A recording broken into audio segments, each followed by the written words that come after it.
રાજકોટમાં city bus ચાલકે અકસ્માત કરીને 4 નિર્દોષ લોકોના જીવ લીધા છે, પરંતુ તંત્રને જાણે લોકોના જીવની કંઈ પડી જ ના હોય ને એવું લાગી રહ્યું છે.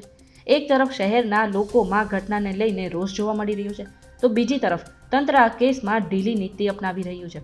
અકસ્માતને લઈને અત્યાર સુધી કોઈ પણ નક્કર કાર્યવાહી નથી થઈ. અત્યાર સુધીમાં માત્ર ડ્રાઈવર સામે ગુનો નોંધવામાં આવ્યો છે. બસ કોન્ટ્રાક્ટર કે એજન્સી માલિકો સામે કોઈ પણ કાર્યવાહી નથી કરવામાં આવી.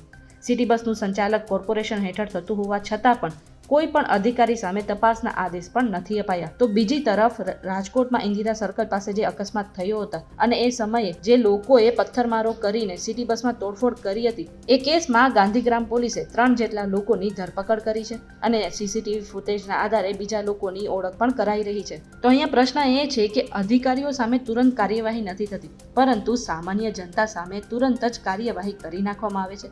ત્યારે આ બાબતે તમે શું વિચારો છો? કમેન્ટ કરીને જરૂરથી જણાવી દેજો.